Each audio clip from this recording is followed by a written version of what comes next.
Welcome sa ating munting YouTube channel.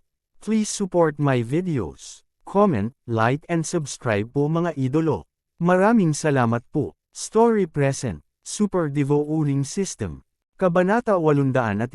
Magwala kayo, nakakainis kayong mga bastos.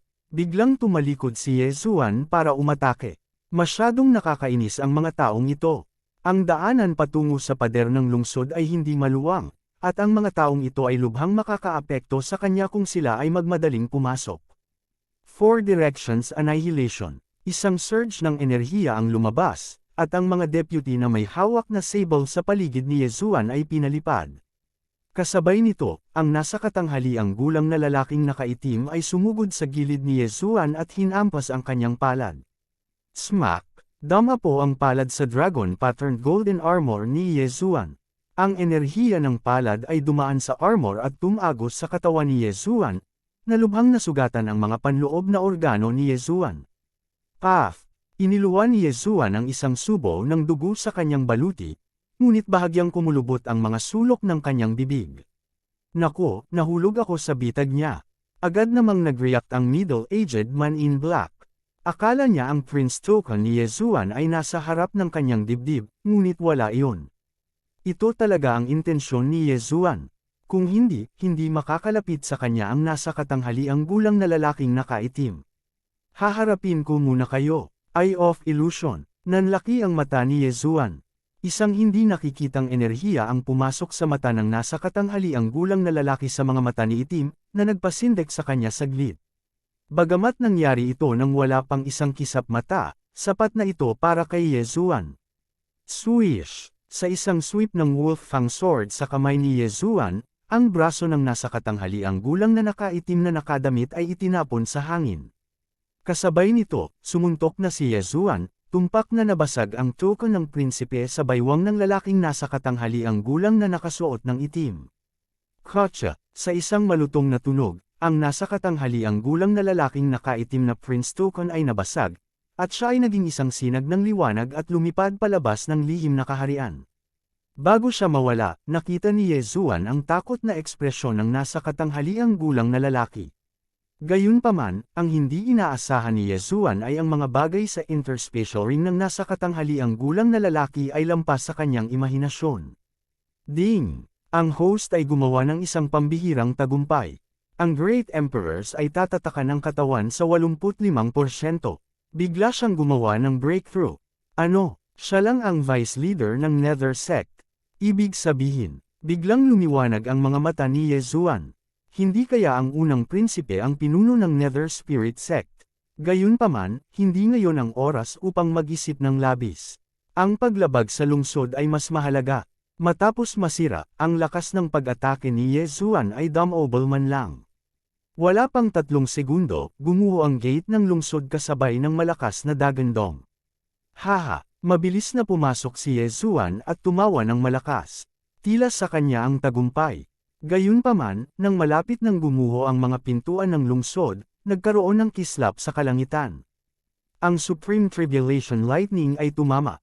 Natigilan si Yesuan. Pinagmasdan niya ang kataas-taasang kapigatian na kidlat na tumama sa pangunahing bulwagan, na lumikha ng isang malaking butas sa loob nito. Ngayon, ang Tribulation Lightning ay tumama na.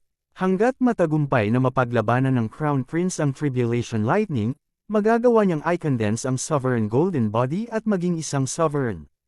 Kung hindi niya magagawa, kung gayon ang kanyang kaluluwa ay mawawasak.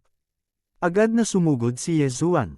Wala siyang pakialam. Dahil hindi nakikialam ang pamilya ng imperial, nangangahulugan ito na nagpapatuloy pa rin ang paglilitis sa Crown Prince. Kailangan niyang sirain ang Dragon Pillar sa lalong madaling panahon. Gayunpaman, pagdating niya sa main hall, nakita niyang tumayo na ang Crown Prince.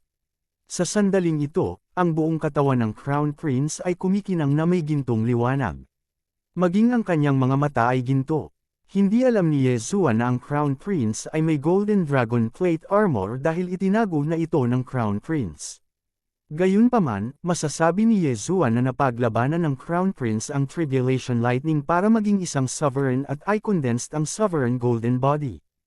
Hindi maganda. Nag-iba ang ekspresyon ni Yesuan habang nagmamadali siyang naglaslas gamit ang kanyang espada. Ang target ng kanyang pag-atake ay hindi ang Crown Prince na nakararanas ng kanyang bagong lakas. Sa halip, ito ang Dragon Pillar sa tabi ng Crown Prince. Hanggat nawasak ang Dragon Pillar, ang Sixth Prince ang mananalo. Kahit na ang Crown Prince ay naging isang soberano, ito ay magiging walang silbi. Whoosh! Napunit sa hangin ang Firmament Splitter. Gayunpaman, biglang bumalik sa normal ang mga mata ng Crown Prince. Humakbang siya pasulong at hinaranggan ang Dragon Pillar. Boom! Dama po ang Firmament Splitter sa katawan ng Crown Prince. Matapos ang isang mahinang tunog, ang Crown Prince ay hindi nasaktan. Soberanong gininto ang katawan, nanlaki ang mga mata ni Yezuan at nag-scan gamit ang kanyang Eye of Revelation. Napagtanto niya na ang kanyang Eye of Revelation ay hindi nakakakita sa pamamagitan ng Crown Prince. Mayroong isang layer ng golden membrane sa paligid ng katawan ng Crown Prince na hamarang sa Eye of Revelation. Ito ang Sovereign Golden Body. Nawala na niya ang pinakamagandang pagkakataon para umatake.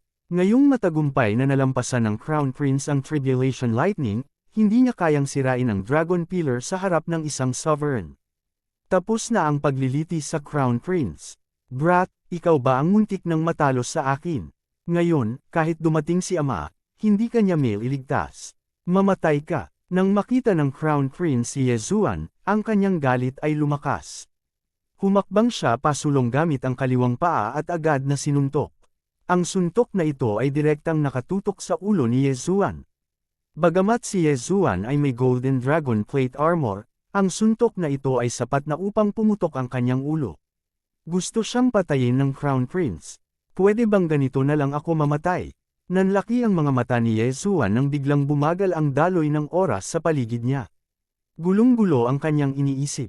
Bagamat kaya niyang iwasan ang suntok na ito, paano kung makaiwas siya sa pagtugi sa unang prinsipe, isang supreme expert? Hindi, may paraan pa. Laban tayo hanggang kamatayan. Tahimik na binibigkas ni Yezuan ang espesyal na kasanayan sa paglamon. Ding! Ang espesyal na kasanayan sa paglamon ng Sword Intent ay matagumpay. Ang kasalukuyang antas ay Incomplete Sword Intent. Isang system notification ang tumunog.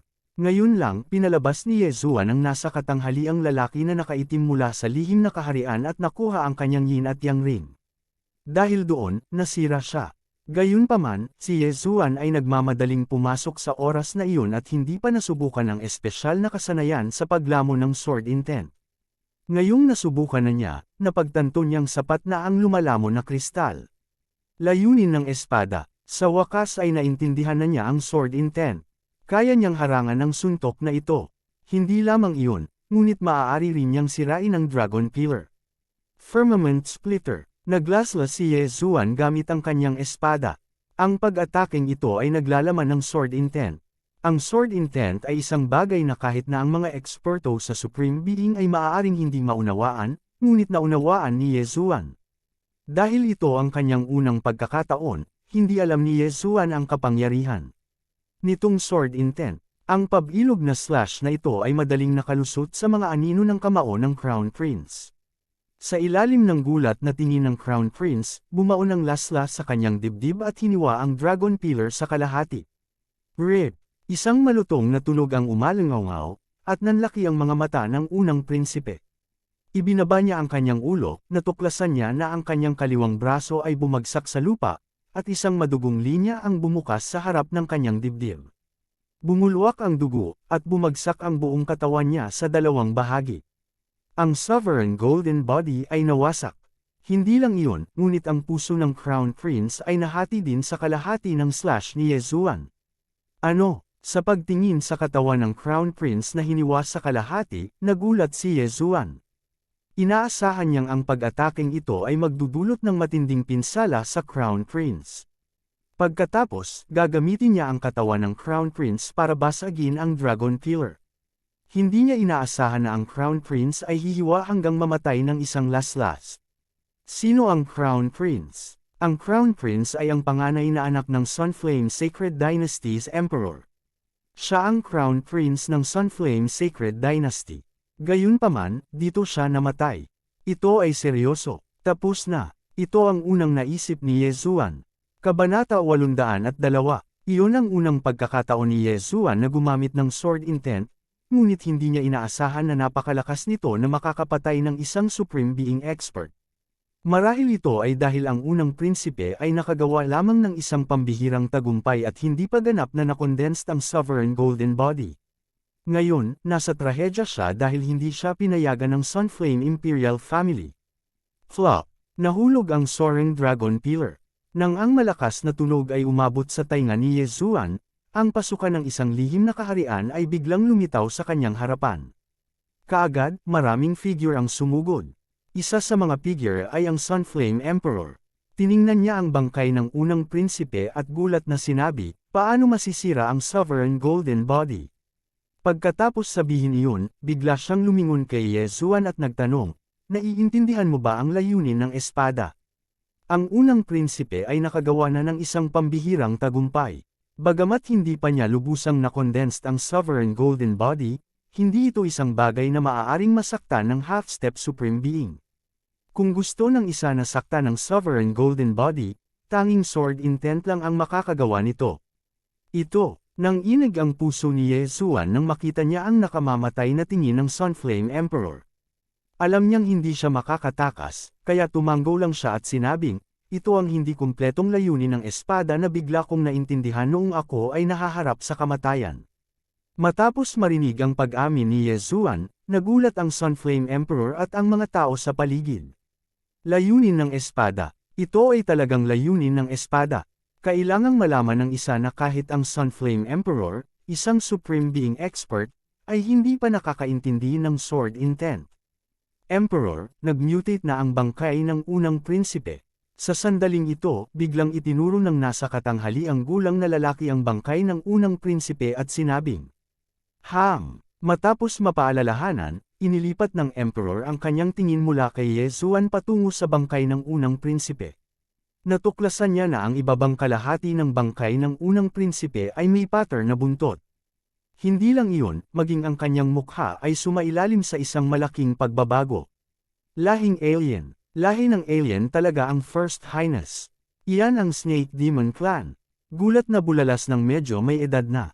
Nang marinig iyon ng emperador, bahagyang nagulat siya. Maingat niyang sinukat ang unang prinsipe. Sa katunayan, ang unang prinsipe ay hindi tao. May iba pang pattern sa mukha niya. Iyon ang kanyang orihinal na anyo. Ang Demonic Snake Clan ng unang lahi ay may kakayahang magkaila ng kanilang sarili. Direkta siyang nagbago sa hitsura ng unang prinsipe at nakapasok sa Imperial Family. Kahit na ang mga eksperto sa Supreme Being ay hindi siya napansin. Patay na ang anak ko. Agad na napagtanto ng Rimflame Emperor na ang namatay na Crown Prince ay hindi isang tao. Isa siyang Snake Demon na nakabalat kayo bilang panganay niyang anak. Nagmamadali siyang lumapit at iniligpit ang interspatial ring ng unang prinsipe. Pagkatapos tingnan, biglang nagbago ang ekspresyon niya. Natatakot ako na ang lahi ng dayuhan na ito ay narito ng higit sa 10 taon. Ang Sunflame Emperor ay nagngangalit ang kanyang mga ngipin. Nakakita siya ng ilang pahiwatig sa mga eksperto ng Demonic Snake Clan na nagkunwaring First Prince. Ang buong Imperial Court ay malamang na napasok ng Demonic Snake Clan na marunong magbalat kayo. Gayunpaman, walang listahan ng mga pangalan sa interspatial ring. Si Yesuan ay nanginginig din sa takot. Narinig na niya noon ang tungkol sa mutated tribes, ngunit ito ang unang pagkakataon na nakakita siya nito. Sa mundong ito, maliban sa mga tao, mayroong maraming iba pang mga lahi, tulad ng lahing demon, lahi sa dagat, lahi ng hayop, at iba pa. Para sa mga tao, ang mga demon races, ang sea race, at ang beast race ay pawang mga dayuhang lahi. Ang beast race ay isang lahi sa pagitan ng human race at demon race. Ang kanilang mga ninuno ay talagang mga tao, ngunit ang ilang mga tao ay piniling makipag-asawa sa mga hayop na nagsilang sa beast race. Ang Demonic Snake Clan ay ang beast race, na siyang mutated tribe na pinag-uusapan ng Emperor ng Sunflame Sacred Dynasty. Ito ay isang lahi na ipinanganak mula sa crossbreeding ng mga tao at snake saint beasts. Si Yesuan ay wala ring magawa. Ang isang tao at isang ahas ay maaaring talagang mag-asawa. Ito ay langit-defying. Saglit, hindi alam ng Emperor ng Sunflame Sacred Dynasty kung ano ang sasabihin. Sa orihinal, pinatay ni Yezuan ang unang prinsipe sa kanyang layunin sa espada, kaya talagang gusto niyang patayin si Yezuan. Gayunpaman, ang unang prinsipe ay hindi ang panganay na anak ng Sunflame Sacred Dynasty, ngunit isang miyembro ng Demonic Snake Clan na nakalusot sa Sunflame Sacred Dynasty. Sa pagkakataong iyon, itinuring na inosente si Yezuan. Kamahalan, ngayon na, tanong ni Unique na nasa tabi niya. Hindi ko akalain na ang mga mutated tribes ay makalusot sa Sunflame Sacred Dynasty.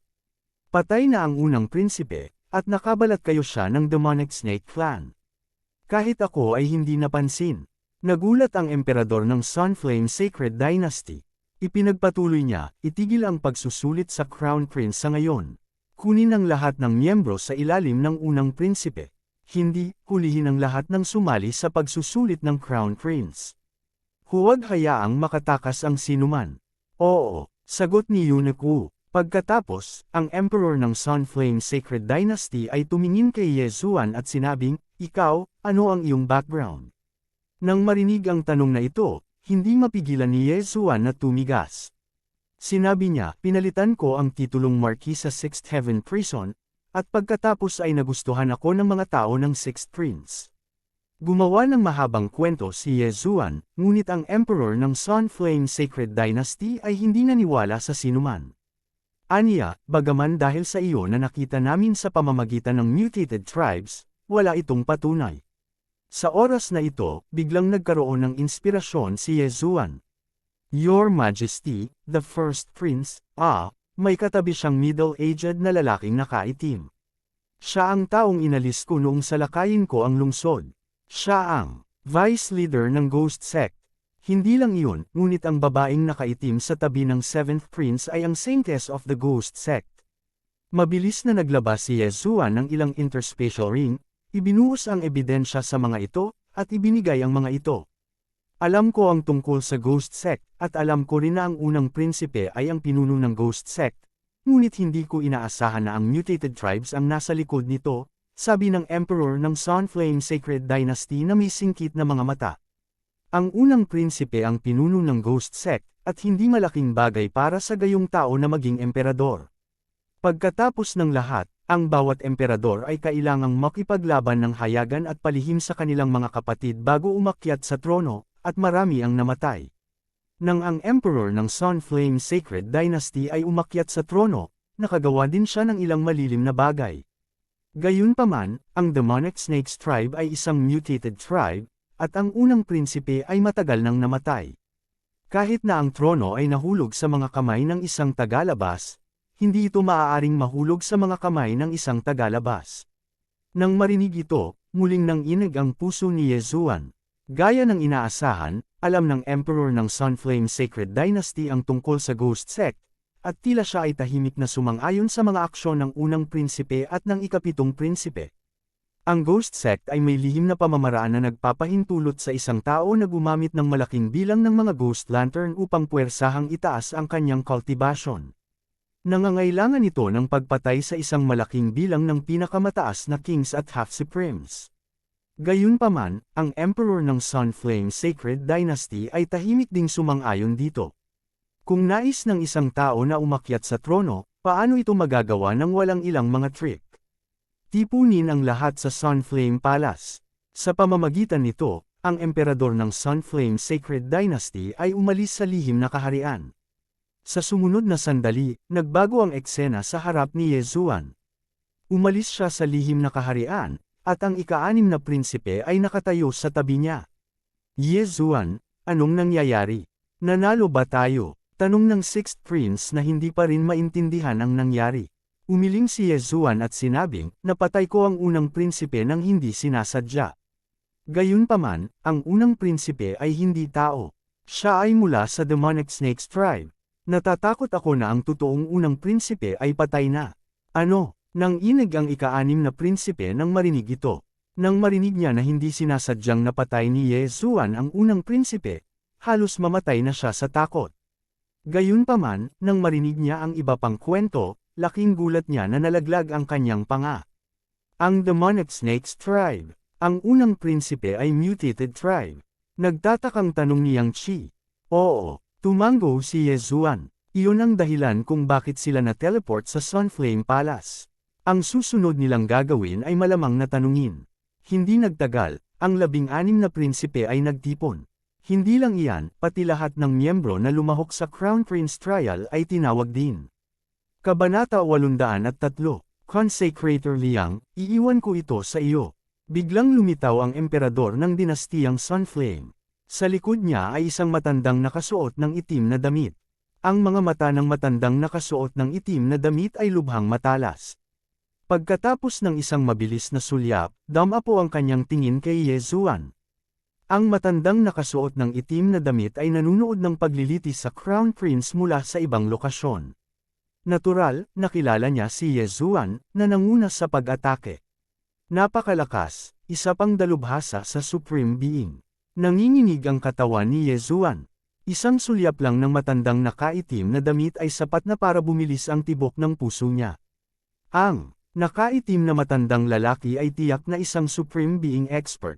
Nandito ba lahat ng miyembro ng pangkat ng unang prinsipe? Ang emperador ng dinastiyang Sunflame ay nakaupo sa trono ng dragon at tumingin sa paligid. Nandito silang lahat, sapat lang para sa 10 tao. Bulong ni Unique. Sinundan ng emperador ng Sunflame Dynasty ang tingin ni Unique at damapo ito sa lalaking nasa katanghaliang gulang na nakasuot ng itim na damit. Ikaw ang vice-sect leader ng Nether Spirit Cult, tama ba? Nanginig ang puso ng lalaking nasa katanghaliang gulang na nakasuot ng itim. Laking gulat din niya nang makita niya ang bangkay ng unang prinsipe na naging katawan ng taong ahas. Kaya, hindi siya ng ahas na magtago ng anuman at tumango. Oo, kamahalan. Sino ang sect leader ng Nether Spirit Cult? Tanong muli ng emperador ng dinastiyang Sunflame. Ito ang unang prinsipe. Walang pagdadalawang isip na sagot ng lalaking nasa katanghaliang gulang na nakasuot ng itim. Tao ka ba? Tanong muli ng emperador ng dinastiyang Sunflame. Oo, walang pagdadalawang isip na sagot ng lalaking nasa katanghaliang gulang na nakasuot ng itim. Sa oras na ito, lumakad ang consecrator ng pamilya ng imperial at malamig na sinabi, "Tingnan mo ang aking mga mata." Ang lalaking nasa katanghaliang gulang na nakasuot ng itim ay tumingin sa mga mata ng consecrator. Pagkatapos, nagtanong muli ang consecrator, "Kamag-anak ka ba sa ibang lahi?" Hindi. Agad namang sumagot ang naka-black robe middle-aged na lalaki. Gayunpaman, sa sandaling umalis ang mga salita sa kanyang bibig, isang malutong na tunog ang umalangaw-ngaw. Muling itinapon sa ere ang braso ng lalaking nasa katanghaliang gulang na nakasuot ng itim. Dati, siya ay pinutol ni Ye Zuan. Paglabas niya ay agad niyang ginamo ang sarili at tumubo ng bagong braso. Pero ngayon, naputol na naman siya. Kung nais ng isa na matukoy kung siya ay isang miyembro ng iba pang mga lahi, masasabi ng isa mula sa naputol na braso. Kung miyembro siya ng ibang lahi, magmumutit ang naputol na braso. Ang putol na braso ng lalaking ito na nakasuot ng itim na nasa katanghaliang gulang ay hindi nag-mutate at isa pa ring braso ng tao, kaya mapapatunayan nito na siya ay tao, ngunit hindi nito mapapatunayan na hindi siya kamag-anak ng ibang lahi. Ang matandang agila ang humutol kung ang kabilang partido ay nagsasabi ng totoo sa pamamagitan ng pagtingin sa kanilang mga mata. Bagamat wala siyang nakikitang pagbabago sa mga mata ng lalaking nasa katanghaliang gulang na nakaitim, may mga pagkakataon pa rin na hindi siya sigurado. "Tumayo ka," sabi ng matandang agila. Pagkatapos, sumigaw siya, "Nasaan ang saintes ng Nether Soul Sect?" Umalangaw-ngaw ang boses sa bulwagan. Nanginginig ang isang tao sa bulwagan. Nang makita ng babaeng nakaitim na nakasuot ng damit ay siya na ang tumalikod at nagmamadaling lumabas ng Sunfire Hall. "Gusto mong umalis?" Isang ekspertong nagbabantay sa labas ng Sunfire Hall ang biglang tumalon at sumipa palabas. Bang! Pinalipad ang babaeng nakasuot ng itim at damapo sa tabi ng matandang agila. Nagtaas ng kilay si Ye Zuan. Ang babaeng ito na nakaitim na damit ay hindi bababa sa 100% body seal, ngunit siya ay sinipa hanggang sa punto ng pagsusuka ng dugo. Napakalakas ng kanyang kalaban. Agad niyang ginamit ang kanyang Eye of Revelation para i-scan ang paligid, ngunit natuklasan niyang hindi niya nakikita ang nakabaluti na lalaki. Ang kabilang partido ay isa ring Supreme Being. Ang taong ito ay dapat ang personal na bodyguard ng emperador. Napalunok si Ye Zuan ng laway. "Rip!" Sa sandaling ito, biglang lumipad ang braso ng babaeng nakasuot ng itim. Nakakilos na ang matandang agila. Kung walang multo, bakit tumakas ang babaeng nakasuot ng itim? Gaya ng inaasahan, nagbago ang putol na braso ng babaeng nakaitim na braso. Kakaibang berdeng pattern ang biglang lumitaw dito. Ang Demonic Snake Clan. Ano? Ang babaeng ito ay galing din sa Demonic Tribe. Nagulat si Yezuan. Nang gamitin niya ang kanyang Eye of Revelation para i-scan ang babaeng nakaitim na damit, wala siyang nadiskubreng pagkakaiba sa kapaligiran ng katawan nito. Dahil siya ay mula sa Demonic Tribe, ang Eye of Revelation ay dapat na maskan man lang ang kanyang buntot. Gayunpaman, walang nakita si Yezuan. Nangangahulugan ito na ang kakayahang magkaila ng Demonic Snake Clan ay napakalakas. Hindi nakapagtataka na ang unang prinsipe ay hindi natuklasan ng Supreme Being na mga dalubhasa ng Sunfire Sacred Dynasty at nagtago ng higit sa 10 taon. Sa sandaling ito, biglang may naalala si Yezuan. Dati, pinutol niya ang palso ng babaeng nakasuot ng itim. Gayunpaman, pagkatapos niyang habarin ang interspatial ring, itinapon niya ang naputol na braso. Hindi niya ito napansin. Kung siya ay nagbigay ng higit na pansin, matutuklasan niya na ito ay ang braso ng Demonic Snake Clan. Humph! Taga-Demonic Tribe ka talaga. Agad na lumipad ang matandang may agila at direktang nahuli ang babaeng nakaitim na damit. Imposible! Biglang may sumigaw na nakakuha ng atensyon ng lahat. Ang Seventh Prince ay nagmamadaling lumabas mula sa karamihan at tumingin sa naputol na braso sa lupa. Gulat na sabi niya, imposible. Paano ka galing sa Demonic Tribe? Kami, hindi nagpatuloy sa pagsasalita ang ikapitong prinsipe dahil natulog na siya sa babaeng nakasuot ng itim sa loob ng daan-daang araw at gabi. Ngayong alam na niyang mula siya sa Demonic Snake Clan, muntik na siyang masuka. Isa talaga siyang Demonic Snake Clan. Ang sangkatauhan ay gumawa ng isang eksperimento noon.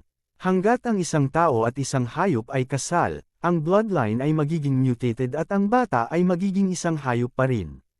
Kung ang babaeng nakasuot ng itim ay nanganak ng isang bata, magiging seryoso ang bagay na ito. Ang Seventh Prince ay may bloodline ng Imperial Family ng Sunflame Sacred Dynasty.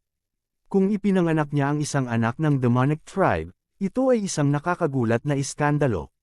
Gayunpaman, ang babaeng nakaitim na damit at ang unang prinsipe ay mula sa Demonic Snake Clan.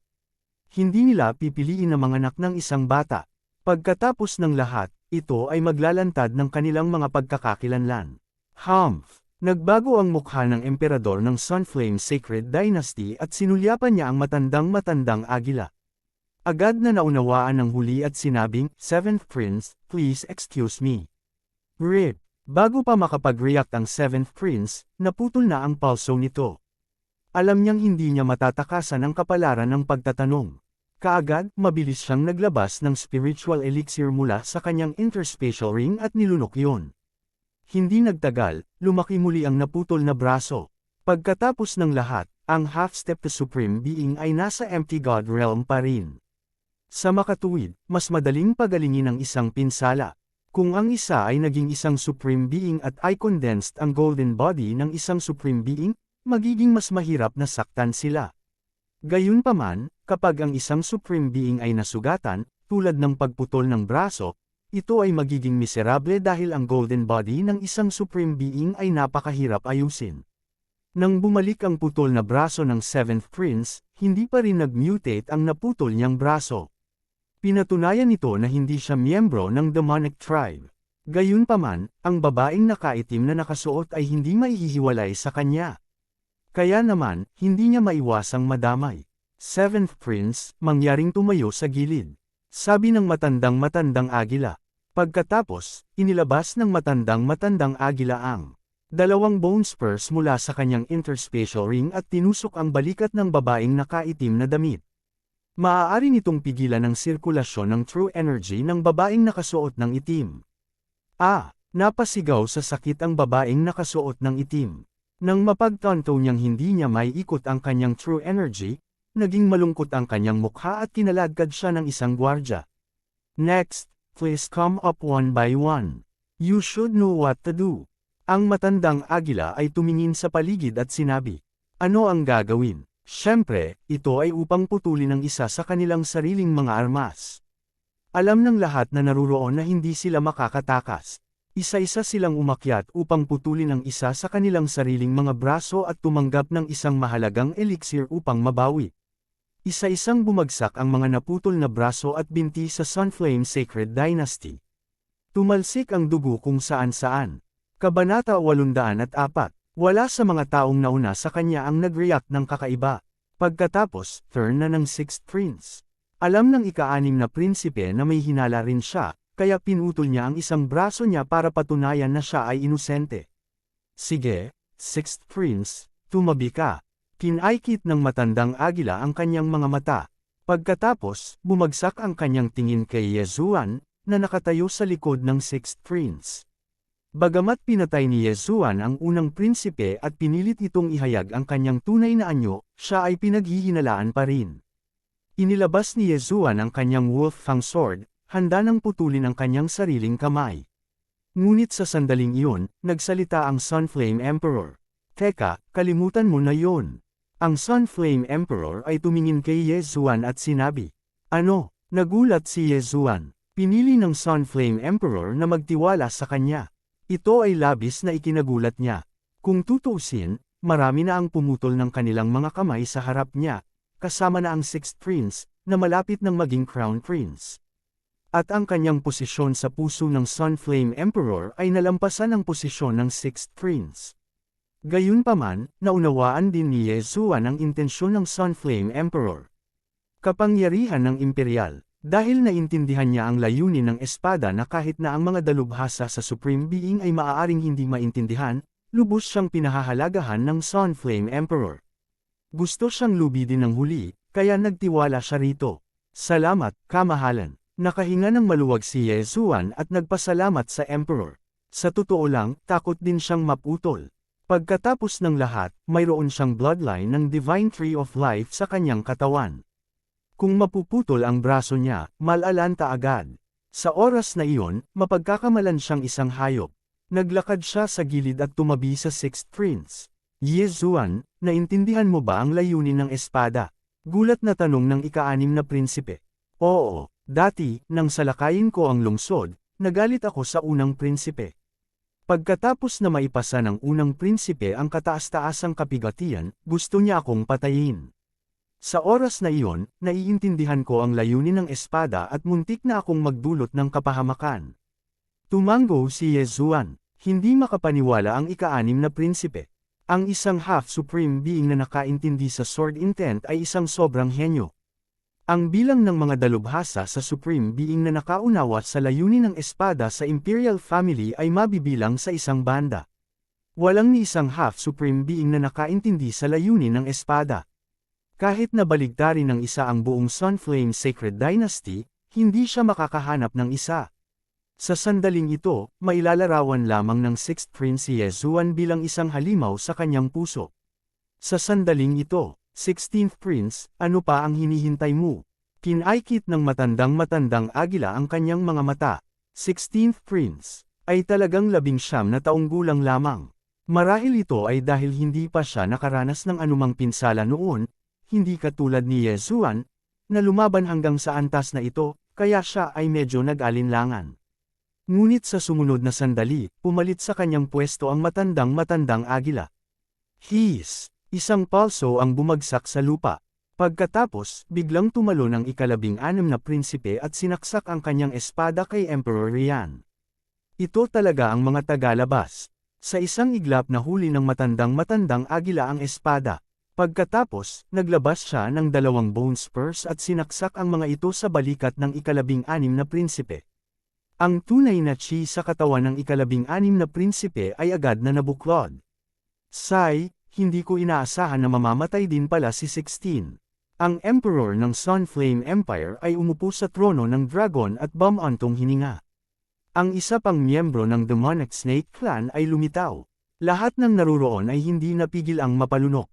Hindi nila alam kung namatay na ang kanilang pamilya at mga kaibigan at pinalitan ng mga miyembro ng Demonic Snake Clan. Pagkatapos ng ika-16 na prinsipe, lumitaw ang ilan pang outsiders at nahuli silang lahat. Hindi pinalaya ang mga nabali ang kanilang mga pulso para patunayan na sila ay inosente. Sa halip, lahat sila ay nahuli ng matandang agila at tinanong sa isang silid. Matalas ang mata ng matandang agila. Bilang karagdagan sa kanyang lakas, nakuha niya ang ilan pang mga outsiders. Nang iulat ito ng Emperor ng Sunflame Empire sa Sunflame Imperial Family, nagulat din ang Sunflame Imperial Family. Pagkatapos, naglunsad sila ng malawakang operasyon. Hanggat sila ay outsiders, puputulan nila ang kanilang mga pulso. Sa pagkakataong ito, inabot ng kabuoang 7 araw at 7 gabi ang paglilinis sa mga outsiders. Kailangang sabihin na ang mga outsiders ay nakalusot ng napakalalim. Nahuli nila ang higit sa 1,000 betang, mga katulong sa palasyo, at mga babae. Mayroon lamang 10,000 tao sa Imperial Palace, ngunit ang ika-10 sa kanila ay mula sa Demonic Snake Clan. Bukod dito, ito ay sa Imperial Palace lamang. Hindi pa lubusang nahahanap ang mga mansyon ng 17 prinsipe. Habang ang 17 mansyon ay masusing hinahanap, si Yezuan ay ipinatawag ng Emperor ng Sunflame Empire. Sa oras na ito, sa isang maliit na bulwagan sa Imperial Palace. Yezuan, ang katotohanan na tinulungan mo ang Sunflame Imperial Family na matuklasan ang Demonic Snake Clan ay sapat na upang patunayan ang iyong pagiging inosente. Sinabi ng Emperor of the Sunflame Empire habang nakatalikod ang kanyang mga kamay, nakaharap kay Yezuan. Maraming salamat sa tiwala ng Emperador. Mabilis na ikinuyong ni Yezuan ang kanyang mga kamao. Dati, nakita kong inilabas mo ang Wolffang Sword. Dapat nakuha mo ang mana ng Wolffang General ng Ancient Saint Dynasty, di ba? Tanong ulit ng Emperor of the Sunflame Empire. Tumigil sandali si Yezuan at tumango, oo. Kahit na ang mana ng Wolffang General ay nasa lihim na kaharian ng War of Dragonlock, hindi ito naglalaman ng Wolffang Sword. Malaki ang kontribusyon ng Wolffang General sa Ancient Saint Dynasty, ngunit sa huli, namatay siya sa ilalim ng kidlat na kapigatian. Sa totoo lang, alam ko kung saan ang kanyang puntod. Sabi ng Emperor of the Sunflame Empire. Tumaas ang isang kilay ni Yezuan, ngunit agad ding kumalma. Ang mga bagay sa libingan ay nasa Sunflame Imperial Family, kaya naman hindi nagpadala ang Emperor ng Sunflame Empire ng mga tao upang hukayin ito. Huwag na nating pag-usapan ito. Ano ang tingin mo sa mga outsiders? Tanong ulit ng Emperor of the Sunflame Empire. Ang pananaw ng mga tagalabas. Tumigil sandali si Yezuan at walang kamalay-malay. Na sumagot, ang mga hindi kapareho ng lahi ay tiyak na may lihim na motibo.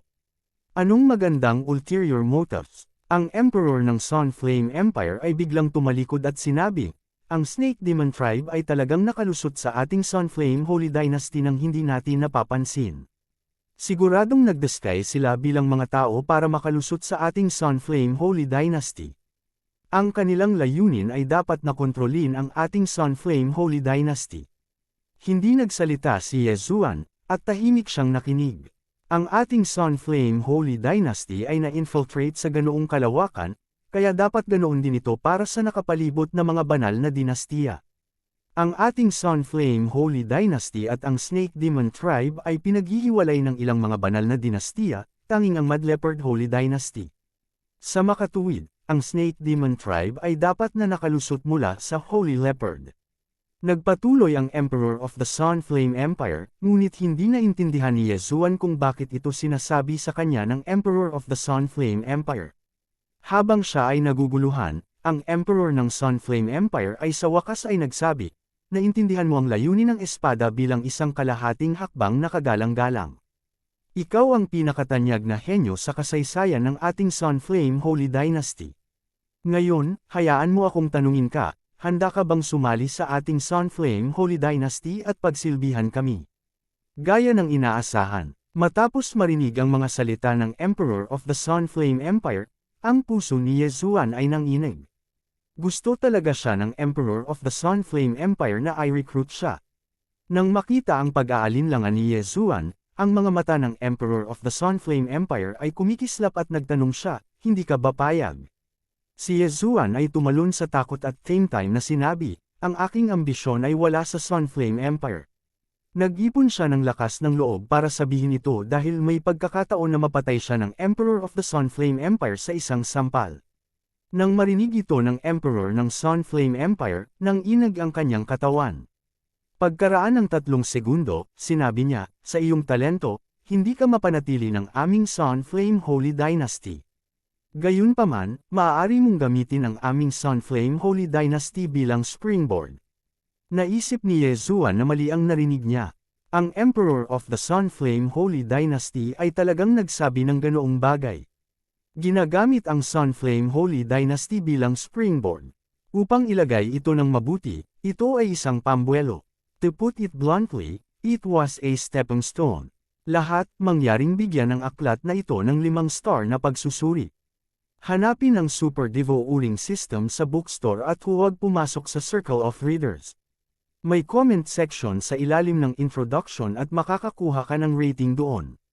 Hanggang sa katapusan ng taon, bawat 100 bagong tagahanga ay makakakuha ng karagdagang kabanata sa araw ng bagong taon at iba pa. Kabanata 805. Hindi inaasahan ni Yezuan na ang isang tulad niya na nakaintindi lamang sa incomplete sword intent ay lubos na igagalang. Gusto ng Sunflame Emperor na sumapi muna si Yezuan sa Sunflame Sacred Dynasty. Kapag naging eksperto na siya sa hinaharap, tutulungan niya ang Sunflame Sacred Dynasty. Since that's the case, pumayag ako. Natural na hindi pa kakawalan ni Yezuan ang pagkakataong ito. Ngayong nangyari na ang bagay na ito, kahit nanalo ang ika-6 na prinsipe, siya ay iimbestigahan pa rin. Sa makatuwid, hindi siya gagawing Crown Prince sa ngayon. Gagawin lamang siyang Crown Prince pagkatapos niyang mapatunayang inosente. Sige, pagkatapos ay magiging first-grade consecrator ka na ng Sunflame Sacred Dynasty mula ngayon. Para sa iyo ang interspatial ring na ito. Bukod pa rito, bukas sa iyo ang lahat ng martial arts ng Imperial Family, kasama ang ating Imperial Heavenly Art. Sabi ng Sunflame Emperor habang inaabot niya kay Yezuan ang isang interspatial ring. Ang mga bagay na ito ay sapat na para sa iyo kahit na ikaw ay isang supreme being. Kinuha ni Yezuan ang interspatial ring at halos mataranta nang makita niya ito. Gaya ng inaasahan sa emperador, napakabukas palad niya. Ang mga bagay sa interspatial ring ay tiyak na makakatulong sa kanya na makapasok sa body silang realm. Salamat, Emperador. Nagmamadaling nagpahayag ng pasasalamat si Yezuan. Aayusin ko ang isang lugar para manatili ka sa palasyo sa mga susunod na araw. Subukan mong huwag lumabas. Ngayong nalantad na ang Demonic Snake Clan, sa tingin ko ang Demonic Snake Clan at ang Ferocious Leopard Sacred Dynasty ay gagawa ng hakbang. Mag-ingat, sabi ng Sunflame Emperor. Pagkatapos noon, kinuha ng Imperial Guard si Yezuan. Ang Demonic Snake Clan at ang Ferocious Leopard Sacred Dynasty ay mga dayuhang lahi. Gusto ng Demonic Snake Clan na gumamit ng disguise para agawin ang kapangyarihan. Ngayon, si Yezuan na nakaintindi sa sword intent sa half-supreme being level ay magiging hidden target. Pagkaalis ni Yezuan, biglang lumabas ang isang tao mula sa likod ng screen. Ito ay ang matandang-matandang agila na lumitaw sa Sunflame Palace noong araw na iyon. Consecrator Liang, ano ang tingin mo sa batang ito? Tanong ng Sunflame Emperor. Walang kakaiba, at least wala akong nakitang kakaiba. Umiling ang matandang-matandang agila. Forget it, let's not talk about this. Kumusta ang mga lahi ng alien? Tanong ng Sunflame Emperor. Ang matandang-matandang agila ay umiling muli. Lahat sila ay tikom ang bibig. Gayunpaman, mayroon akong isang kaibigan na marunong magsalita, kaya maaari ko siyang imbitahan. Sige, gaano man kalaki ang kailangan nating gastusin, kailangan nating hanapin ang bawat isa sa kanila. At saka, magpadala ng ilan pang mensahero para ipaalam sa mga emperador ng mga kalapit na dinastiya na tumungo mula sa Heavenly Prison. Tumango ang Rimflame Emperor. Oo. Inamin ng matandang agila ang mata at umalis. Sa katunayan, ang Rian Emperor ay natakot na ang Demonic Snake Clan ay nakalusot sa Imperial Palace. Sila ay mga dalubhasa sa Supreme Being. Sa oras na ito, si Yezuan ay dinala sa kanyang bagong tirahan ng isang Imperial Guard. Ngayon, siya ay isang mataas na ranggo na miyembro ng Sunflame Sacred Dynasty. Ang First Grade Reverend ang pinakamataas na rank, na sinundan ng Second Grade Reverend at Third Grade Reverend. Panginoon ang hamak na ito ay aalis na. Sabi ng Imperial Guard at umalis na. Tumingin si Yezuan sa kanyang maliit na gusali sa gilid ng lawa at pumasok. Pagkatapos, iniskan niya ito gamit ang kanyang Eye of Revelation. Walang tao sa loob. Noong una, may mga eunuch at maid sa maliit na gusali, ngunit pagkatapos ng paglitaw ng Demonic Snake Clan, lahat sila ay inaresto para sa investigasyon. Kalimutan mo na, sisira muna ako. Kinusot ni Yezuan ang kanyang mga mata at nilunok ang mga gamit sa interspatial ring. Ding! Nakalusot ang host. Sa kasalukuyan, nasa 70% physics silang realm siya. Ding! Nakalusot ang host. Sa kasalukuyan, nasa 75% physics silang realm siya. Ding! Nakalusot ang host. Sa kasalukuyan, nasa 100% physics silang realm siya. Ang Rimflame Emperor ay mapagbigay. Ang mga item na ibinigay niya ay nakatulong sa kanya na makapasok sa 100% physics silang realm. Gayunpaman, hindi niya nagawang makapasok sa antas ng Supreme Being. Kung nais ng 100% physics silang realm na maging Supreme Being at paikliin ang Supreme Being Golden Body, kailangan niyang sumailalim sa Supreme Being Tribulation. Si Yezuan ay walang pagbubukod. Ding! Ang host ay may 30% success rate na makapasa sa Supreme Being Tribulation. Ang system notification. Sure enough, may success rate ng pagpasa sa tribulation. Gayunpaman, hindi ba't ang 30% ay masyadong mababa? Galit na galit si Yezuan. Bukod dito, dapat isama ang Dragon Patterned Golden Armor. Kung wala ang Dragon Patterned Golden Armor, ang rate ng tagumpay ay tiyak na mas mababa sa 30%. Maaaring ito ay 20% o kahit 10%. Maaaring pahinin ng Dragon Patterned Golden Armor ang kapangyarihan ng Supreme Being Tribulation ng 20%, ngunit nagbigay lamang ito kay Yezuan ng 30% na pagkakataong makalusot. Tila kailangan niyang gumamit ng iba pang mga pamamaraan upang mapataas ang rate ng tagumpay. Kung pagsasamahin ko ang aking avatar para makapasa sa Tribulation, malamang natataas ang success rate. Bukod dito, maaari ko ring linangin ang Supreme Being Martial Arts. Magagamit ng Imperial Heavenly Technique ng Imperial Family ang Dragon Lock para labanan ang kapangyarihan ng Tribulation. I wonder kung ano ang magiging success rate ko kung pagsasama-samahin ang lahat ng mga salik na ito. Naisip ito ni Yezuan at naghanap ng silid na mapagpahingahan. Nakalusot lang siya, kaya minabuti niyang manatili dito at maghintay ng ilang oras bago siya pumunta para linangin ang Supreme Being Martial Arts. 7 araw siyang nanatili rito. Sa oras na ito, kalahating buwan na ang lumipas mula nang mamatay ang unang prinsipe. Sa kalahating buwang ito, kinukuha pa rin ng Rimflame Sacred Dynasty ang Demonic Snake Clan. Mayroon ng libo-libo sa kanila. Si Yezuan ay walang masyadong pakialam.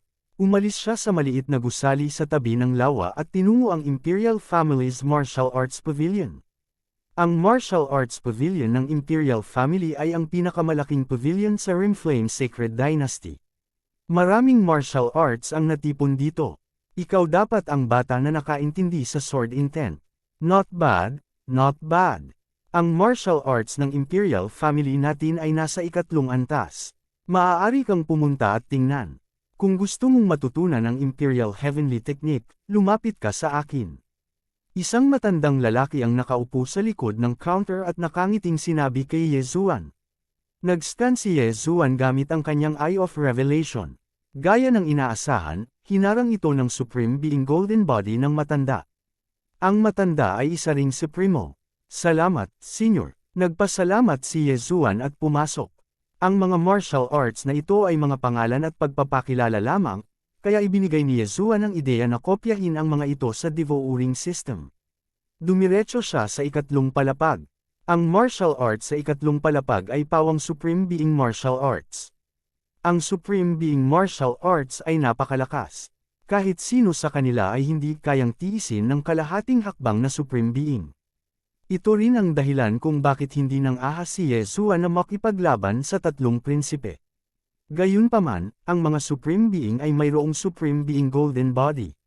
Kung ang isa ay walang sword intent, magiging mahirap na pumatay ng Supreme Being gamit lamang ang Supreme Being Martial Arts, maliban kung ang Supreme Being Martial Arts ay nasa napakataas na antas. Umakyat si Yezuan at pumili ng ilang Supreme Being Martial Arts. Tapos, bumaba na siya. Senyor, nakapili na ako. Sinabi ni Yezuan ang mga pangalan ng Supreme Being Martial Arts. Pagkatapos, ipinasa sa kanya ng matanda ang secret manual. Anak, tandaan mong huwag ipasa itong Supreme Being Martial Arts sa mga tagalabas. Tungkol naman sa Imperial Heavenly Technique, sundan mo ako. Pagkatapos magsalita ng matanda, dinala niya si Yezuan sa basement ng Martial Arts Pavilion. Ang Imperial Heavenly Technique ay naitala sa isang stone tablet. Ang Imperial Heavenly Technique ay nilikha ng founding emperor ng Sunflame Sacred Dynasty. Gayunpaman, nilinang din ito ng Crown Prince. Dahil ang orihinal na katawan ng Crown Prince ay mula sa Demonic Snake Clan, malamang nanalik ang Imperial Heavenly Technique. Kaya naman, hindi gumawa ng anumang hakbang ang matanda. Ding! Matagumpay na nakupya ang Imperial Heavenly Technique. Gusto ba itong matutunan ng host?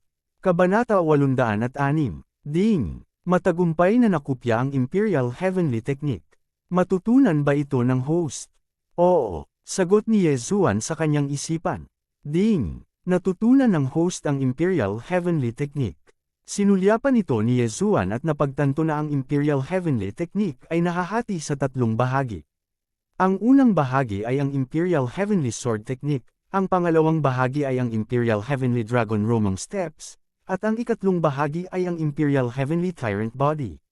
Gaya ng iminumungkahi ng pangalan, ang Imperial Heavenly Sword Technique ay isang offensive martial art, ang Imperial Heavenly Dragon Roaming Steps ay isang movement martial art, at ang Imperial Heavenly Tyrant Body ay isang martial art na maaaring magpaganda ng katawan gamit ang Dragon Lock.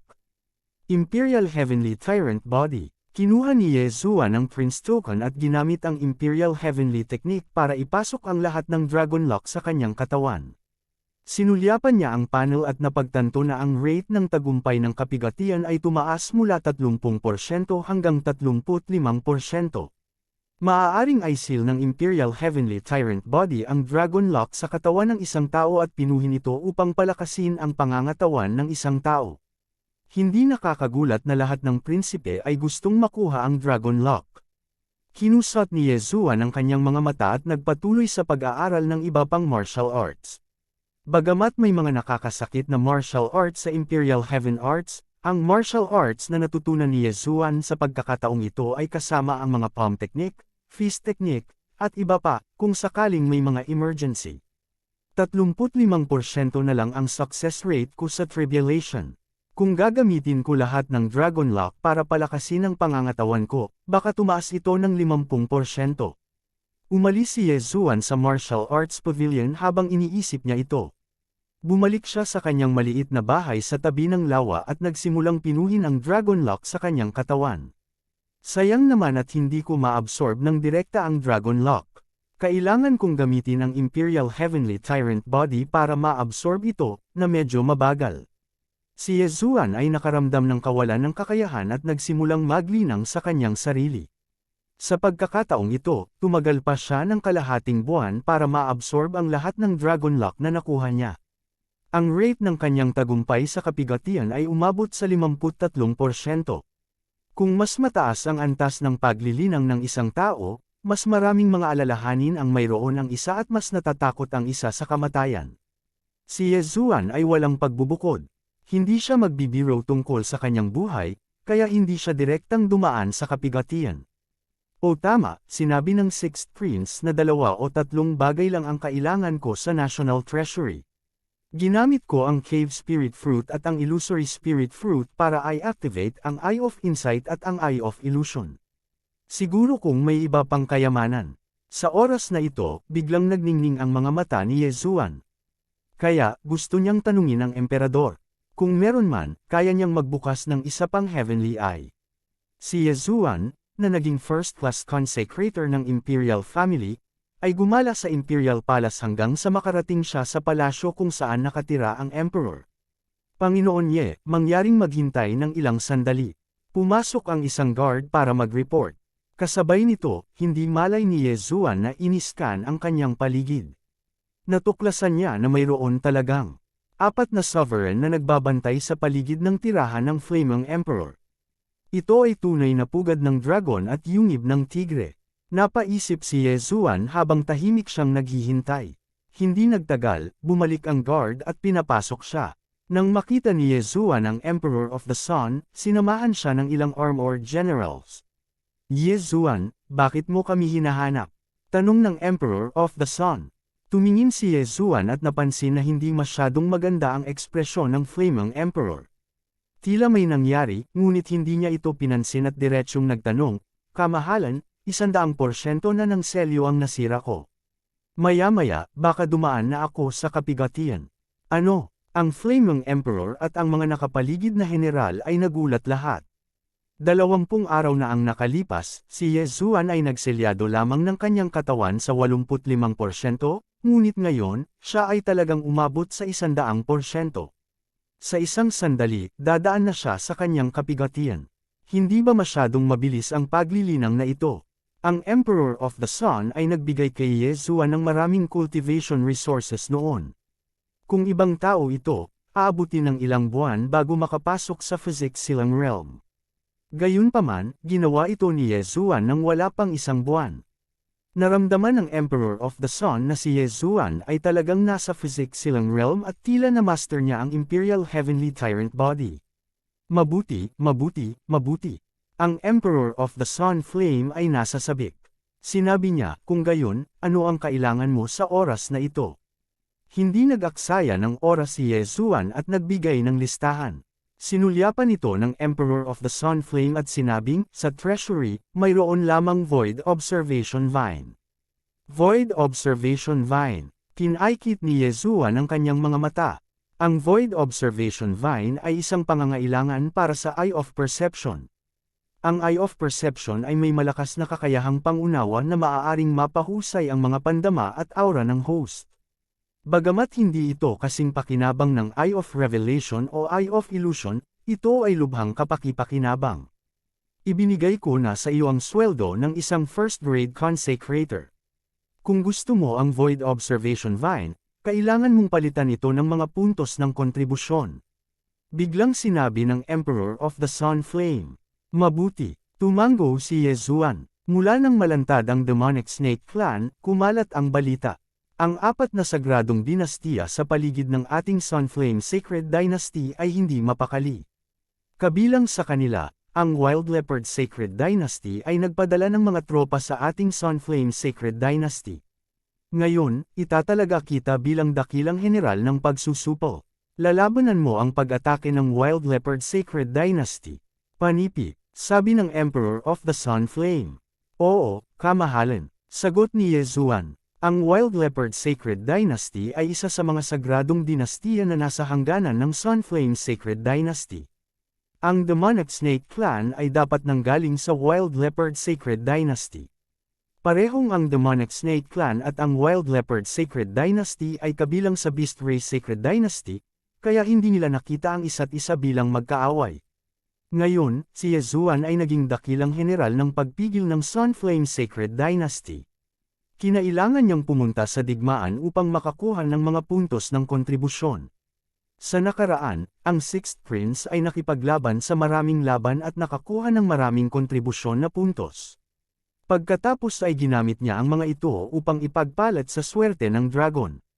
Maaari kong ibigay muna sa iyo ang Void Observation Vine, ngunit kailangan mong manalo sa labanan. Mahinang sabi ng Emperor ng Sunflame Sacred Dynasty. Mabuti. Tumango si Yezuan. Ang mga digmaan sa pagitan nating mga lower-grade sacred dynasties ay hindi pinahihintulutan na magpadala ng mga dalubhasa sa Supreme Being. Sa iyong lakas, hindi ka magagapi sa mga half-step na Supreme Being na mga eksperto. May kakayahan kang pumatay ng mga eksperto sa Supreme Being. Gayunpaman, kailangan mong mag-ingat. Ang ating Sunflame Sacred Dynasty ay maaaring may mga eksperto sa Supreme Being mula sa ibang mga tribo. Baka subukan nilang patayin ka. Marahan siyang pinaalalahanan ng emperador ng Sacred Dynasty ng Sunflame. Nang marinig ito, hindi napigilan ni Yezuan na itaas ang kanyang kilay. Hindi biro para sa isang Supreme Being expert ang pagpaslang sa kanya. Bagamat naintindihan niya ang Sword Essence at kayang pumatay ng isang Supreme Being expert, maaari pa rin siyang mamatay kung siya ay tambangan. Mag-iingat ako. Tumango si Yezuan. Mabuti, kung gayon ay maghanda ka na. Pagkalipas ng 7 araw, susundan mo si General Yuan sa labanan. Sabi ng emperador ng Sunflame Sacred Dynasty. Agad na tumalikod si Yezuan at umalis. Sa pagkakataong ito, binalak niyang bumalik sa libingan ng general at sumanib sa kanyang doppelganger. Gusto niyang itaas ang level ng kanyang doppelganger. Pagkatapos ng lahat, ang kanyang doppelganger ay ang kanyang pangalawang buhay. Pero, aalis na sana siya nang biglang may hamarang sa kanya. Isa itong Imperial Guard. Panginoon Ye, inutusan ako ng emperador na ibigay ito sa iyo. Binigyan ng Imperial Guard si Yezuan ng interspatial ring at nagmamadaling umalis. Kinuha ni Yezuan ang interspatial ring at nakitang naglalaman ito ng Void Observation Vine. Ding! Na-activate na ng host ang Eye of Perception. Kabanata 807. Ding! Na-activate na ng host ang Eye of Perception. Ngayon, na-activate na ni Yezuan ang 3 Heavenly Eyes. Sila ay ang mata ng pahayag, ang mata ng ilusyon, at ang mata ng pangunawa. Nang i-activate niya ang Eye of Perception, ang kanyang katawan ay nanginig ng husto. Ito ay dahil maraming makapangyarihang aura sa palasyong kinaroroonan niya. Isang Supreme Being lang ang makakapaglabas ng ganoong aura na nagpapalpitate sa kanyang puso. Kahit na tinago ng kabilang partido ang kanilang aura, nararamdaman pa rin niya ito. Ang kanyang kakayahan sa pandama ay malamang na higit sa 10 beses na mas malakas. Not bad. Kapag nakapikit ako, may epekto pa rin ako ng supersonic but bloodline. I can sense even the slightest movement within 10 of thousands of meters. Kaya kung lumaban kahit nakapikit, binuksan ni Yezuan ang kanyang mga mata. Hindi masama ang bloodline ng Heavenly Eye. Inaabangan niya ito dahil may ilang Heavenly Eyes pa na hindi na-activate. Ang nag-aapoy na mata, ang mata ng walang kabuluhan, ang mata ng kawalang hanggan, ang mata ng nirvana, ang mata ng kaluwalhatian, at iba pa. Ang mga Heavenly Eyes na ito ay may kakaibang epekto. Kung lahat sila ay naisa-aktibo, ang lakas ni Yezuan ay magiging napakalakas. Matapos i-activate ang Eye of Perception, nagmamadaling umalis si Yezuan sa Imperial City. Gayunpaman, bago siya umalis sa Imperial City, natuklasan niyang maraming tao ang sumusunod sa kanya. 6 ang kabuuan. Siguro kung lahat sila ay ipinadala ng Emperor ng Sun Yan. Sa Eye of Perception, matutukoy ni Yezuan ang lokasyon ng 6 na taong ito. Kasabay nito, naramdaman niya na ang kanilang mga kaharian ay halos 70% ng physics silang realm. Hanggat walang dumating na Supremo, hindi sila magiging banta sa kanya. Forget it. Babalik muna ako sa Desert of Death. Matapos mag-isip ng ilang sandali, agad na umalis si Yezuan sa Imperial City at tumakbo sa buong lugar. Nang makita siya ng 6 na tao na umalis sa Imperial City, agad silang bumalik upang magulat. Sa kasalukuyang kaharian ni Yezuan, inabot lamang siya ng 1 araw upang marating ang Desert of Death at sumanib sa kanyang doppelganger. Bago ang pagsasama, ang rate ng kanyang tagumpay ay 53%. Pagkatapos ng pagsasama, tumaas ng 10% ang kabuoang lakas niya. Gayunpaman, ang kanyang tagumpay ay tumaas ng 15 puntos, na umabot sa 68%. Pagkabalik ko mula sa ekspedisyong ito, malamang na makalusot ako sa antas ng Supreme Being. Baka hindi ko na kailangan pang bumalik. Kinaikit ni Yezuan ang kanyang mga mata. Sa oras na ito, mayroon pa siyang isang advancement point na maaari niyang idagdag sa kanyang Gemini bloodline at dagdagan ang kanyang lakas ng 10% pagkatapos ng fusion. Sa oras na iyon, ang rate ng tagumpay ng paglampas sa kapigatian ay malamang na umabot sa 80%. Gayunpaman, ang gusto niya ay hindi 80%, ngunit 100%. Kung tutuusin, isang buhay na lang ang may iwan sa kanya pagkatapos ng pagsasanib. Kung masama ang kanyang kapalaran at nakatagpo niya ang 20% na iyon, kung gayon ito ay isang bangkay at 2 buhay. Para maging ligtas, maaari lamang siyang lumabas at makakuha ng mga battle merit para ipagpalit sa Dragon Lock. Pagkatapos ng lihim na pagpupulong, palihim na umalis si Yezuan at bumalik sa Imperial City. Nang marinig ng Sunflame Dynasty Emperor na umalis si Yezuan sa Imperial Capital, bumilis ang tibok ng kanyang puso. Ngayong nakabalik na si Yezuan, gumaan ang loob niya. Si Yezuan ay may potensyal na maging pinakamalakas na eksperto sa Sunflame Sacred Dynasty. Kung siya ay palihim na pinatay ng mga dalubhasa sa lahi ng dayuhan, ito ay mapapahamak. Hindi nagtagal, dumating ang araw ng ekspedisyon ni Yezuan. Sa sandaling ito, sa pasukan ng Imperial City. Yezuan, sa pagkakataong ito, tayong tatlo ay isasama sa tropa. Kami ang mananagot sa pag-escort sa iyo hanggang sa hangganan, ngunit hindi kami makikialam sa labanan. Pagkatapos magsalita ng matandang agila, pinamunuan niya ang dalawang supreme being na dalubhasa ng Imperial Family at nakihalubilo sa mga tropa ni Yezuan.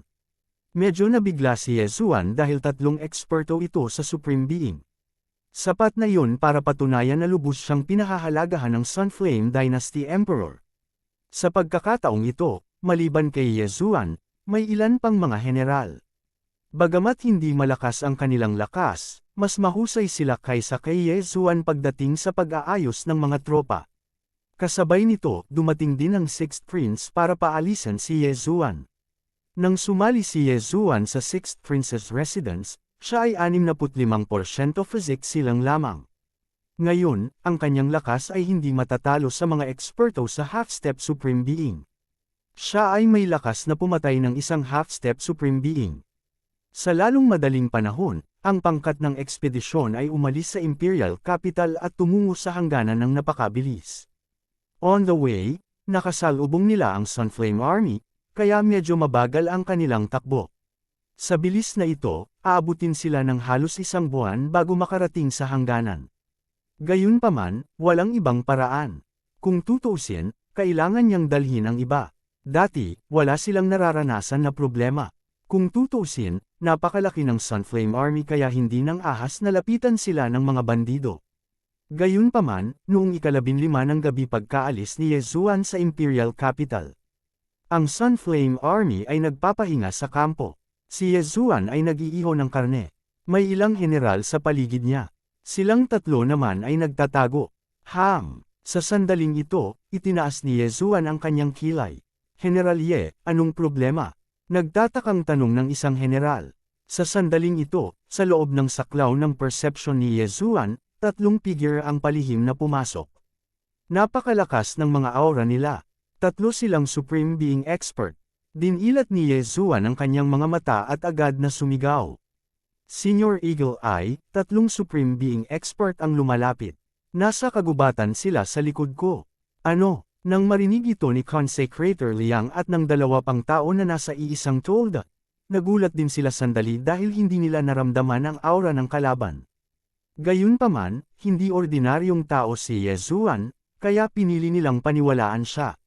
Sino ka? Magpakita ka. Si Ministro Liang, na may isang pares ng mabangis na mga mata, ay umungal sa langit.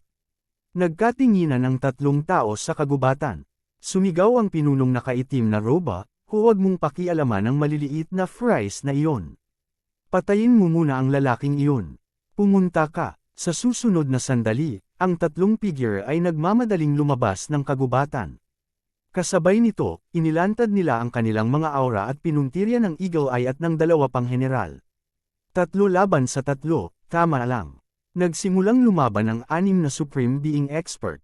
Kasabay nito, inilabas ni Yezuan ang kanyang Wolffang Sword at sinundan sila. Gamit ang kanyang kasalukuyang lakas, dapat niyang labanan ang mga dalubhasa sa Supreme Being. Gayunpaman, hindi siya nagmamadaling lumabas. Gusto niyang makita muna ang lakas ng kanyang mga kalaban. Sa sandaling ito, biglang sumigaw si Ministro Liang, Minister He, ikaw. Kilala niya ang pinuno ng mga dalubhasa sa Supreme Being na dumating upang patayin si Yezuan. Paano kung ako yun, Eagle Eye? Ngumisi ang leading man at inihayag ang tunay niyang anyo. Siya ay mula sa Demonic Snake Clan, disguised bilang isang tao.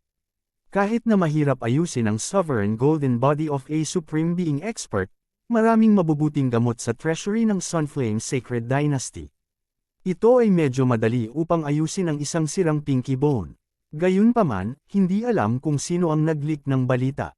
Pagkatapos ng araw na iyon, tumakas ang ilang Supreme Being na mga dalubhasa sa palasyo dahil sa takot nilang ilantad ang kanilang pagkakakilanlan at makubkob ng mga eksperto ng Sunflame Sacred Dynasty. Ministro siya ay isa sa mga dalubhasa sa Supreme Being na tumakas sa imperial na lungsod. Gayunpaman, ang dalawang tao sa likod niya ay hindi ang Supreme Being na mga eksperto ng Demonic Snake Clan. Sila ay dalawang matipunong leopardo. Nagsimulang mag-away ang 6, Kabanata 808, sa isang 3-on-3 na sitwasyon. Ang pagkakaiba ng lakas sa pagitan ng dalawang partido ay hindi masyadong halata, kaya kadalasan ay hindi sila nakararanas ng anumang casualty. Gayunpaman, hindi dapat kalimutan ng isang tao na naunawaan ni Yezuan ang layunin ng espada. Bagamat kalahati lang nito, sapat na iyon para magdulot ng malaking pinsala sa Sovereign Golden Body. Ang Mad Leopard Clan ay napakabilis, ngunit ang pinuno ng Demonic Snake Clan ay halatang hindi isang ordinaryong sovereign. Maghanap muna tayo ng Mad Leopard na papatayin. Kinusot ni Yezuan ang kanyang mga mata at mabilis na lumabas. Kahit na ang Beast Clan ay nagmula sa mga tao, sila ay mas mabangis. Sa makatuwid, tinansya ni Yezuan na ang kanyang Beast God bloodline ay dapat magkaroon ng amplification effect. Bilang karagdagan sa kanyang Sword Intent at Imperial Heavenly Sword Art, hindi dapat maging problema ang pumatay ng isang tao. Gayunpaman, nang akmang tutulong siya, isang aura ang mabilis na lumapit. Ano, may isa pa. Nagulat si Yezuan saglit, pagkatapos ay marahas niyang nilaslas ang kanyang espada sa direksyon na kanyang naramdaman. Imperial Heavenly Sword Art, Imperial Slash. Ang isang pag-atake na pinahiran ng kalahati ng kanyang layunin ng espada ay agad na tumama sa kagubatan, ngunit hindi ito tumama sa kabilang partido. Ang kabilang partido ay mabilis na umiwas dito. Good boy, nahanap mo na naman ako. Nililigawan mo si kamatayan. Isang 2 metrong taas na Mad Leopard ang nagwagayway ng mga kuko nito at sumugod kay Yezuan. Tingnan natin kung sino ang mamamatay.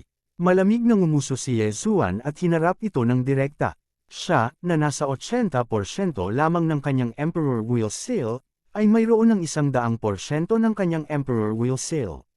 Ngayong mayroon na siyang 100% ng kanyang Emperor Will Seal, at sa kanyang bloodline, hindi naging problema ang makipaglaban sa isang soberano. Imperial Slash, Baliw Claw, Boom! Ang slash ni Yezuan ay bumangga sa claw attack ng kabilang partido. Lumakas ang mga shockwaves, ngunit ang may mataas na kamay ay talagang si Yezuan. Bagamat ang pagpasok sa antas ng Sovereign ay magbibigay daan sa tunay na enerhiya ng isang tao na lumundag ng mabilis, gumagamit si Yezuan ng isang Sovereign level na martial art. Bilang karagdagan sa bloodline at sword intent ng Sword Emperor, ang kanyang mga pag-atake ay sapat na para masaktan ng husto ang isang ordinaryong sovereign expert. Gayunpaman, ang Mad Leopard Clan ay kilala sa kanilang bilis, kaya ang kabilang partido ay umiwas sa Imperial Slash. Brat, alam kong naintindihan mo ang sword intent. Mahirap para sa akin na isipin na ang isang tao ay makakaintindi ng sword intent sa kalahating hakbang na Supreme Being. Isa itong malaking banta sa aking angkan. Ang Mad Leopard ay ngumisi at lumipad patungo kay Yezuan. Ang kanyang mga pag-atake ay hindi maihahambing kay Yezuan, kaya natural, hindi siya maaaring makipagpalitan ng suntok sa kanya. Sa makatuwid, gusto niyang mapalapit kay Yezuan at pagkatapos ay punitin si Yezuan, na walang Sovereign Golden Body, sa mga piraso. Gusto mo ng close combat? As you wish. Malamig na bulong ni Yezuan sa kanyang puso at nagmamadaling lumapit. Bagamat wala siyang Sovereign Golden Body at mapupunit ng kuko ng kabilang partido kung hindi siya mag-iingat, ang bilis niya ay hindi pa rin may kukumpara sa isang ordinaryong tao. Imperial Heavenly Roaming Dragon Steps. Mabilis na kumilos si Yezuan na parang Mad Ulash na loach. Ding! Tumaas ang kahusayan ng Imperial Heavenly Roaming Dragon Steps. Ito ay kasalukuyang nasa 50%. Ding! Tumaas ang kahusayan ng Heavenly Imperial Sword Art. Ito ay kasalukuyang nasa 70%. Dahil ang quasi-sovereign martial art ay isang transition, walang kakayahang magsalita.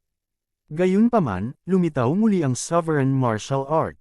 Hinawakan ni Yezuan ang Wolf-Fang Sword at nakipagpalitan ng suntok sa ekspertong Mad Leopard Clan. Sa mga tuntunin ng bilis, hindi siya inferior sa kabilang partido. Paano ito posible? Ang isang kalahating hakbang na sovereign martial artist ay talagang makakasabay sa bilis ng aking Mad Leopard Clan. Imposible ito. Ang dalubhasa sa Mad Leopard Clan ay umungal sa kanyang puso. Ang Mad Leopard Clan ay kilala sa kanilang bilis. Bukod dito, isa siyang sovereign martial artist. Ito ang unang pagkakataon na nakakita siya ng isang half-step na sovereign martial artist na humahabol sa kanya. Brat, kahit anong mangyari, papatayin kita ngayon. Sumigaw ang eksperto sa Mad Leopard Clan at lalong naging marahas ang kanyang mga pag-atake. Medyo nalungkot si Yezuan dahil gumagamit din ng sovereign martial art ang Mad Leopard Clan expert. Isa itong claw technique na mukhang napakalakas. Sa kasamaang palad, ang kanyang Eye of Revelation ay hindi nakakakita sa sovereign golden body, kaya hindi niya ito nakawin. Kailangan lang niyang maghintay hanggang sa makalusot siya sa sovereign realm. Sa oras na iyon, dapat niyang gawin ito muli. Ang bloodline ng Heavenly Eye Clan, maliban sa paggamit ng mga advancement point para mag-upgrade, ay mag-upgrade din ayon sa realm. Boom! Boom! Boom! Patuloy na lumalabas ang malalakas na tunog mula sa lugar. Pagkatapos ng lahat, mayroong 7 supreme being na eksperto na nakikipaglaban dito. Sa isang labanan sa antas na ito, ang 50,000 Blazing Sun Army ay hindi makagambala sa lahat. Talagang makapangyarihan ang brat na iyon. Kaya niyang labanan ng ekspertong Mad Leopard Clan sa isang draw. Ang matandang agila ay sumulyap kay Yezuan. Ito ang unang pagkakataon na nakita niya ang isang half-step na sovereign martial artist na hinahamon ang isang tunay na sovereign martial artist. Gayunpaman, sa sandaling ito, ding! Tumaas ang kahusayan ng Imperial Heavenly Sword Art. Ito ay kasalukuyang nasa 70%. Ding! Tumaas ang kahusayan ng Imperial Heavenly Dragon Roaming Steps. Ito ay kasalukuyang nasa 70%. Dalawang notification ang sabay na tumunog. Biglang pinabilis ni Yezuan ang kanyang bilis at naglaslas gamit ang kanyang espada. Imperial Heavenly Sword Art, Imperial Slash. Boom! Ang eksperto sa Mad Leopard Clan ay hindi makapag-react sa oras. Dinilat niya ang kanyang mga mata at nakitang dumapo ang laslas sa kanyang balikat. Rip! Isang malutong na tunog ang narinig, at ang eksperto sa Mad Leopard Clan ay umatras ng ilang hakbang. Siya at si Yezuan ay lumaban ng higit sa 100 round, ngunit siya ang unang nasugatan. Paano ito naging posible? Hindi lang siya ang nabigla. Si Yezuan ay ganoon din. Ang sovereign golden body ng Mad Leopard Clan expert na ito ay hindi bababa sa 2 beses na mas malakas kaysa sa First Prince. Napaisip si Yezuan sa kanyang sarili. Ang unang prinsipe ay katatapos lang sa sovereign tribulation at hindi pa tapos sa pag-condense ng kanyang sovereign golden body. Ang kanyang sovereign golden body ay hindi pa 10% kumpleto, kaya siya ay pinatay ni Yezuan. Ang eksperto sa Mad Leopard Clan sa kanyang harapan ay nakalusot maraming taon na ang nakalipas, kaya natural na makapangyarihan ang kanyang sovereign golden body. Sinamantala ni Yezuan ang katotohanan na ang eksperto sa Mad Leopard Clan ay Dahado. Imperial Heavenly Sword Art, Rising Dragon Sword. Hinawakan ni Yezuan ang Wolf-Fang Sword at marahas na nilaslas mula sa ibaba hanggang sa itaas. Rip! Naputol ang baba ng ekspertong Mad Leopard Clan. Buti na lang at mabilis siyang nakaiwas. Kung hindi, ang kanyang ulo ay naputol sa kalahati. Hindi natin siya kayang labanan ng direkta. Retreat! Sa wakas ay napagtanto ng ekspertong Mad Leopard Clan ang panganib at nagmamadaling sumigaw. Ang 6 na taong nakikipaglaban sa kabilang panig ay walang ganoong pinsala. Ito ay sapat na upang patunayan ang lakas ng layunin ng espada. Kung patuloy silang lumaban, sila ang mamamatay. Umalis! Sumigaw din ang Demonic Snake Clan expert sa nangunguna. Sa isang iglap, mabilis na tumakas ang 4 sa gubat. Pagkatapos nila, sigaw ng matandang agila, anong biro, nagkaroon na sila ng bentahe ngayon, kaya paanong hindi nila sila hahabulin? Natural na hindi pa kakawalan ni Yezuan ang eksperto sa Mad Leopard Clan na ito. Pagkatapos ng lahat, ito ay isang dalubhasa sa sovereign golden body. Kung papatayin nila siya at lamunin ang mga kayamanan sa loob, baka makalusot sila. Gayunpaman, ang Mad Leopard Clan ay may isa pang katangian ng lahi. Napakabilis nila kapag tumatakbo sa isang tuwid na linya. Sila ay 30% na mas mabilis kaysa noong sila ay nakikipaglaban. Sa isang kisap mata, lumayo sila kay Yezuan. Damn it! Stop chasing! Biglang tinawag ng matandang agila ang lahat. Paano kung tambangan sila kung patuloy silang naghahabol? Pinili din ni Ye Zuan na sumuko. Tunay na hindi ganoon kadali ang pakikitungo sa isang dalubhasa sa Sovereign Golden Body. Parang hindi tama ang timing niya. Agad na nakipagkita si Ye Zuan sa Elder na may agila at sa dalawa pa. Kabanata 809. Mabuti na lang at wala silang sapat na tauhan. Sa pagkakataong ito, kung hindi, delikado, nakahinga ng maluwag ang matandang agila. Nang marinig ito, tahimik na tumango si Ye Zuan. Kung dumating ang isa pang dalubhasa sa Supreme Being, kailangan niyang harapin ang dalawa sa kanila ng mag-isa. Kung gusto mong pumunta sa hangganan, natatakot ako na kailangan mong iwanan ang hukbo. Samahan ka naming tatlo. Hanggat makarating kami sa hangganan, ang Holy Verdict Alliance ay hawad lang sa kanilang kumilos. Sabi ng matandang agila. Holy Verdict Alliance. Nagtaas ng kilay si Ye Zuan. Narinig na niya noon ang Holy Verdict Alliance. Ito ay isang puwersa na ginamit upang bantayan ang mababang antas ng banal na dinastiyang. Sa digmaan sa pagitan ng mababang baitang banal na dinastiyang, hindi pinahintulutang makialam ang mga dalubhasa sa Supreme Being. Nakagalaw ang mga dayuhang lahi na iyon dahil nasa teritoryo sila ng Sunflame Holy Dynasty. Ang Holy Verdict Alliance ay napakalakas at may kaalaman. Dati, sinamantala ng isang Supreme Being expert ng Holy Dynasty ang sitwasyon at gumawa ng hakbang sa digmaan, ngunit sa hindi inaasahang pagkakataon, napatay siya ng mga eksperto ng Holy Verdict Alliance. Hanggat naabot nila ang hangganan, ang mga Supreme Beings na nakalusot sa Sunflame Holy Dynasty ay hindi makakakilos. Kung ganoon, guguluhin ko ang tatlong senior. Nagpasalamat si Ye Zuan sa kanila. Ang paghihiwalay ay ang tanging magagawa niya. Sino ang nagtanong sa kanya na magkaroon ng ganoong kataas na puot? Para naman sa 50,000 sundalo ng Sunflame Holy Dynasty, hindi sila nabahala. Pagkatapos ng lahat, hindi sila interesado sa kanila. Kaagad, sinundan ni Ye Zuan silang tatlo at palihim na umalis sa hukbo. Si Ye Zuan ay may perceptive eye at umalis sa ilalim ng takip ng gabi. Sa makatuwid, hindi siya dapat mahanap ng kaaway. Sa orihinal, aabutin ng humigit kumulang 15 araw bago makarating sa hangganan. Ngunit si Ye Zuan at ang tatlo pa ay gumugol lamang ng higit sa isang araw upang marating ang hangganan. Sa orihinal, mayroong isang dalubhasa sa Supreme Being na nagbabantay sa hangganan upang pigilan ang mga dalubhasa sa Supreme Being ng kaaway na gumawa ng hakbang. Ngayon, sa pagdaragdag ng tatlo sa kanila, mayroong 4. Ye Zuan, tayong tatlo ay mananatili rito. Pagkatapos ng digmaan, ibabalik ka namin. Ang tatlo sa kanila ay nakaistasyon sa hangganan, ngunit sila ay mga dalubhasa sa kataas-taasang pagiging, kaya hindi sila maaaring makialam. Ang hangganan na ito ay konektado sa Wild Leopard Sacred Dynasty. Mayroong kabuuang 50,000 sundalo ng Blazing Sun Army. Lahat sila ay mga elite na sundalo, at ang pinakamahina sa kanila ay isang half-step Supreme Being. Ang pangunahing lakas ng Sunflame Sacred Dynasty ay ang kalahating hakbang na Supreme Beings. Ito ay talagang hindi isang malaking bagay dahil maaaring payagan ng isang Supreme Elixir ang isang 9th Stage Great Sovereign na makapasok sa kalahating hakbang na Supreme Being Realm. Si Ye Zuan ay isang Marquis, at makakatanggap siya ng 10,000 Supreme Elixir sa isang buwan. Ang isang Duke ay maaaring makatanggap ng 100,000 Supreme Elixir. Sa makatuwid, ang kalahating hakbang na Supreme Beings ay hindi isang malaking bagay. General Ye, ito ang military intelligence na nalaman ng ating mga especially iya. Sa isang lambak na 10,000 li ang layo mula sa hangganan, mayroong 20,000 Mad Leopard Army na mga tropa na nakatalaga doon. Isang general na nakasuot ng itim na baluti ang nagbigay ng ulat ng militar kay Ye Zuan.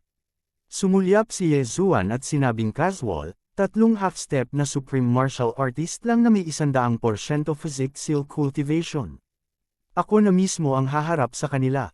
Ano, General Ye, ito. Nagulat ang Black Armored General. Haharapin ni Ye Zuan ang 30,000 malakas na Wild Leopard Army ng mag-isa. Anong klaseng biro ito? Hindi alam ng Black Armored General ang nakaraan ni Ye Zuan, kaya hindi niya maiwasang tumingin kay Ye Zuan ng kakaiba. General Ye, ang Mad Leopard Clan ay napakabilis. Napakahirap nilang harapin. Paalala sa kanya ng Black Armored General. Alam ko, pero nasa 80% physical cultivation pa lang ako. Ngayong naabot ko na ang 100% physical cultivation, basta walang supreme being na darating, hindi sila magiging threat sa akin. Alam ni Yeshua na hindi siya kilala ng general, kaya sinabi niya ito. Invincible under the supreme being realm. Agad namang nag-react ang Black Armored General. Hindi niya maintindihan kung bakit ang maharlikang pamilya ay nagpadala lamang ng isang brat, ngunit ngayon ay tila kaya na talaga ni Yezuan.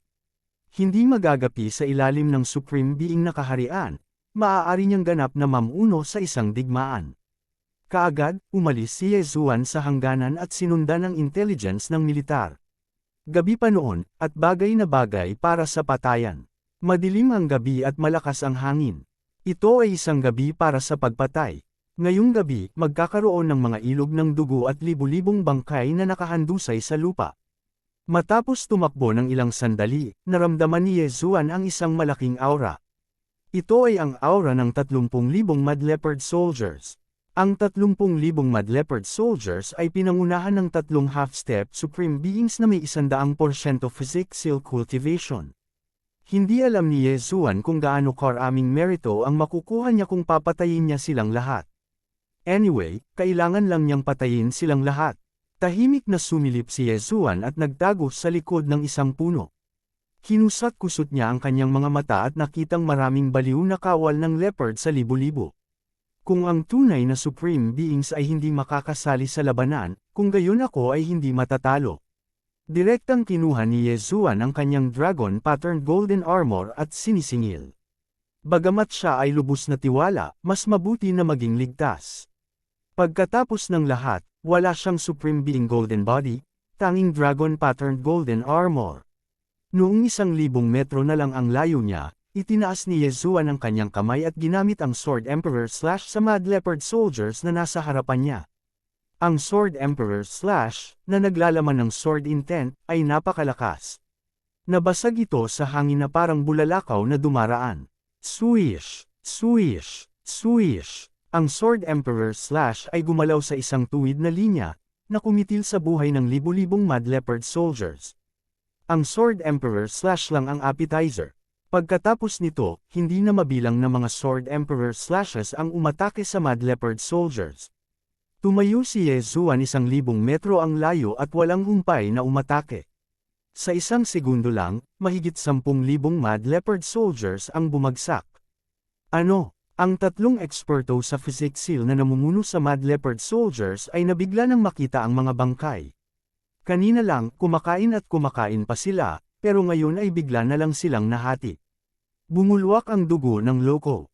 Ang eksenang ito ay natakot sa kanila. Ngunit sa susunod na sandali, isang puting slash ang dumating at hiniwa sila sa kalahati sa baywang. Ang pag-atake ni Yezuan ay maaaring makapinsala sa isang supreme being. Ang mga half-step na supreme beings na ito na walang supreme being golden body ay hindi na kayanin ang kanyang pag-atake. Pagkatapos, lumipad sa hangin si Yezuan at pinatay ang mga naputol sa kalahati ngunit hindi namatay. Wala pang 10 segundo, lahat ng 30,000 Mad Leopard Soldiers ay pinatay ni Yezuan. Siya ay hindi matatalo sa ibaba ng antas ng supreme being. Ang mga merito sa labanan ay kinakalkula ng bilang ng mga taong napatay. Sa makatuwid, direktang tinipon ni Yezuan ang mga bangkay ng Mad Leopard Soldiers. Mayroong higit sa 31,000 mga bangkay sa kabuuan. Nangangahulugan ito na mayroong higit sa 30,000 interspatial ring. Kapag nagmamarcha sa digmaan, hindi kami nagdadala ng maraming bagay. Lahat ng mga ito ay mga gamot sa pagpapagaling at mga katulad nito. Medyo walang magawa si Yezuan. Bagamat walang maraming bagay sa bawat interspatial ring, ang dami ay napakalaki. Bukod dito, ang 30,000 bangkay ay maaaring magdala sa kanya ng maraming merito sa labanan dahil mayroong 3 eksperto sa physical sa kanila. Pagkatapos, mabilis na umalis si Yezuan.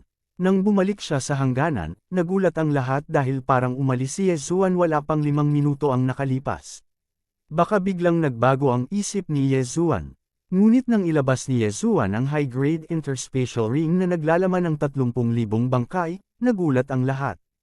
Sa loob ng 5 minuto, inalagaan niya ang 30,000 eksperto sa Berserk Leopard Tribe, kabilang ang 3 eksperto sa body seal. Kasama sa 5 minutong ito ang oras na ginugugol para pabalik-balik. Sa madaling salita, tumagal siya ng hindi hihigit sa 1 minuto upang mapatay ang 30,000 Mad Leopard soldiers. Hindi magagapi sa ibaba ng antas ng Supreme Being. Kahanga-hanga, Kabanata 810, nagtanong si Yezuan sa isang tao at gumawa ng ilang kalkulasyon.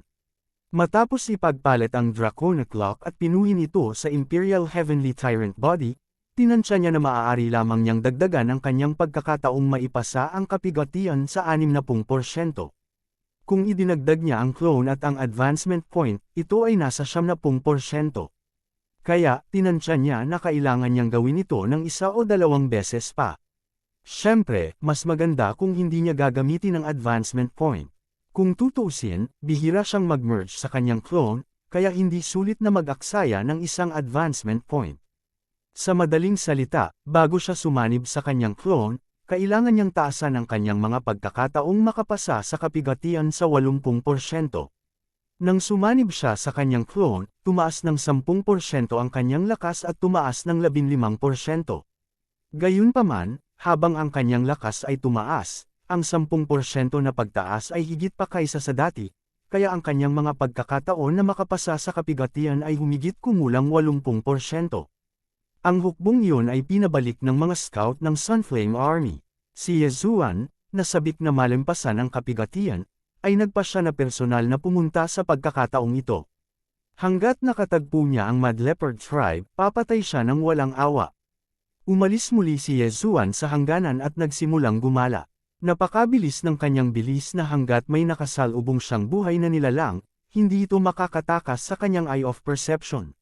Bukod dito, ang Eye of Perception ay maaaring magpadala ng hugis ng isang buhay na nilalang sa kanyang utak, na nagpapahintulot sa kanya na agad na makilala kung ito ay isang tao o isang dayuhang lahi.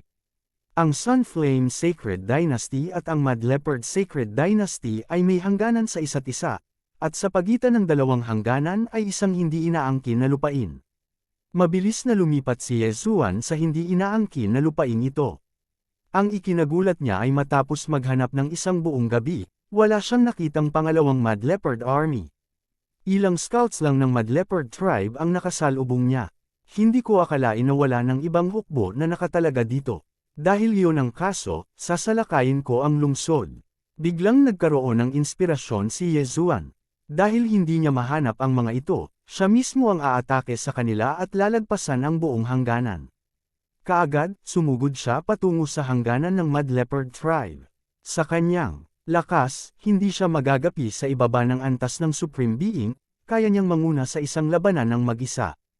Ang paglusot sa hangganan ay hindi naging problema. Hindi nagtagal, natagpuan ni Yezuan ang hangganan ng Mad Leopard Tribe bago mag-umaga. Nagsimula na ang isang labanan na walang suspense. Patayin. Sinuot ni Yezuan ang dragon patterned golden armor at hinawakan ang Wolf-Fang sword habang umaarangkada siya. Imperial Heavenly Sword Art, Imperial Slash. Hindi kumpletong sword intent. Agad na naglunsad ng pag-atake si Yezuan sa tarangkahan ng lungsod. Si Sword Wheel ay may walang katulad na kapangyarihan. Kahit na ang mga dalubhasa sa Supreme Being na nagtataglay ng Sovereign Golden Body ay maaaring mapinsala nito ng husto. Paano mapipigilan ng isang lamang array na pinto ang mga yapat ni Yezuan? Bang! Sa isang sword strike lang, pinasabog ni Yezuan ang border gate ng Mad Leopard Sacred Dynasty, at pagkatapos ay pinasok ito. Hindi maganda, isang eksperto ang sumisira. Sumigaw ang mga sundalo ng Mad Leopard Tribe sa pader ng lungsod. Ngunit sa oras na ito, pinatay na ni Yezuan ang kanyang pagpasok. Hanggat ito ay isang dayuhang lahi, papatay siya ng walang awa. Kapag ang dalawang bansa ay nag-aaway, walang sino man ang makagarantiya na sila ay mananalo sa bawat labanan. Sa makatuwid, ang magkabilang panig ay may mga bihag mula sa isa. Sa pagkakataong ito, mailigtas ni Yezuan ang mga bihag mula sa Wild Leopard Holy Dynasty. Sa likod ng hangganan ay ang kampo ng hukbo ng Mad Leopard Holy Dynasty. Mayroong kabuuang 100,000 sundalo ng Mad Leopard Army na nakatalaga sa hangganan. Haha, isang hukbo ng 100,000. Naghahanda ka ba sa pag-atake sa lalong madaling panahon? Maging mga kaluluwa sa ilalim ng aking espada. Panipi, tumawa si Yezuan sa loob at agad na naglunsad ng pag-atake. Heavenly Emperor Sword Art, Sword Emperor Slash. Hindi kumpletong Sword Intent. Ang isang Supreme Being Martial Arts na sumanib sa Incomplete Sword Intent ay may nakakatakot na kapangyarihan. Ang isang atake ng espada ay maaaring maputol sa kalahati ang buong kampo ng hukbo. Ang isang atake ng espada ay maaaring pumatay ng hindi bababa sa 1,000 tao. Si Yezuan ay maaaring maglaslas ng higit sa 10 beses sa 1 segundo, na nangangahulugan na si Yezuan ay maaaring pumatay ng higit sa 10,000 tao sa 1 segundo. Ang pagpatay ng higit sa 10,000 tao sa 1 segundo ay isang bagay na hindi kayang gawin ng kahit isang Supreme Being, ngunit magagawa ni Yezuan dahil naintindihan niya ang Sword Intent. Nagkagulo ang buong hangganan ng Mad Leopard Holy Dynasty. Pagkatapos ng lahat, dumating na si Yezuan, ang Diyos ng Slaughter. Ang mga sundalo ng Mad Leopard Army ay mahusay na sinanay, ngunit sino ang mag-aakala na kakailanganin lang ni Yezuan ng 1 segundo para makapasok sa border gate? Sa oras na mag-react sila, mahigit 10,000 tao na ang namatay. Ang natitirang mga tao ay naghihintay pa rin ng mga order dahil hindi nila mahanap si Yezuan. Karamihan sa kanila ay hindi man lang alam kung ano ang nangyari. Sa mga mata ni Yezuan, ang mga dayuhang lahi na ito ay buhay na target. Wala pang 10 segundo, si Yezuan ay pumatay ng higit sa 80,000 tao, at ang natitirang 20,000 ay pinutol sa kalahati. Ilang daang tao lamang ang hindi nasaktan. Pagkatapos, kinolekta ni Yezuan ang mga bangkay at interspatial rings habang pinapatay ang mga natitirang dayuhang lahi. Kung ang mga hayop ay inihambing sa mga tao, ang mga hayop ay magiging mas malakas kaysa sa mga tao. Kung ano ang alam ng mga tao, alam din ng mga hayop. Gayunpaman, marami sa mga hayop ay may mga espesyal na kakayahan. Halimbawa, ang Snake Demon Clan ay maaaring magkaila, habang ang Fox Demon Clan ay maaaring maakit at kontrolin ang iba. Ngayong nasa digmaan ang dalawang bansa, hindi nagpakita ng awa si Yezuan. Pinatay niya ang mga dayuhang lahi sa paningin. Sa loob lamang ng ilang minuto, ang mga bangkay ng mga dayuhang lahi ay tinipon ni Yezuan sa Devar Space. Ang buong tarangkahan ng hangganan ay natatakpan ng dagat ng dugo. 100,000 interspatial ring. Napakalaking kita. Sa oras na ito, nakolekta na ni Yezuan ang lahat sa Devar Space. Kahit na ito ay isang digmaan, mayroon pa ring ilang mga bagay sa interspatial rings na kapaki-pakinabang sa kanya. Pagkatapos lamunin ang mga kapaki-pakinabang na bagay na iyon, ang lakas ni Yezuan ay tumaas ng husto. Tumaas din ang antas ng kanyang tagumpay sa pagdaan sa kapigatian, na umabot sa 65%. Ang aking pangangatawan at tunay na chi ay bumuti. Ngayon, kahit na hindi ko gamitin ang aking mga puntos sa pagsulong, ang mga merito ng labanan mula sa 130,000 mga bangkay ay sapat na para sa akin upang malampasan ang kapigatian. Napaisip si Yezuan sa kanyang sarili. Gayunpaman, biglang nagbago ang isip niya. Ayaw muna niyang bumalik sa Imperial Capital. Mas mabuting pumatay sa Mad Leopard Holy Dynasty. Hindi lahat ng nasa Mad Leopard Holy Dynasty ay masama. Marami ring ordinaryong tao. Sa makatuwid, pinili ni Yezuan ang mga mas malakas, tulad ng mga Panginoon ng lungsod. Ngunit bago iyon, kailangan niyang iligtas ang mga sundalo ng Sunflame Army na nahuli ng Mad Leopard Holy Dynasty. Mayroong isang lugar upang kulungan ang mga bihag ng Sunflame Army sa hangganan, ngunit hindi marami sa kanila, 1,000 lamang. Pagkatapos palayain sila, pinabalik sila ni Yezuan sa tarangkahan ng Sunflame Army. Para sa kanyang sarili, nagpasya siyang pumasok sa Mad Leopard Holy Dynasty. Bagaman ang Mad Leopard Holy Dynasty ay kapareho ng Sunflame Holy Dynasty, isang mababang grade Holy Dynasty, ang Mad Leopard Holy Dynasty ay mas malakas kaysa sa Sunflame Holy Dynasty. Sinasabi na ang ilan sa mga City Lords ay Supreme Being experts. Kung makakapatay ako ng isang Supreme Being na dalubhasa, napaisip si Yezuan sa kanyang sarili habang lumalayo siya sa tarangkahan ng hangganan. Ang tarangkahan ng hangganan ng Mad Leopard Holy Dynasty ay tuluyan niyang nabura. Sa Eye of Perception, kahit na nagtago ng maayos ang kalaban, hindi sila makakatakas sa kanya. Sa makatuwid, walang natira sa tarangkahan ng hangganan. Kapag bumalik ang mga bihag ng Sunflame Army sa tarangkahan ng hangganan, iuulat nila ang bagay na ito sa general na nagbabantay sa tarangkahan. Pagkatapos, ang general na nagbabantay sa tarangkahan ay tiyak na magpapadala ng mga tropa upang sakupin ang tarangkahan sa hangganan.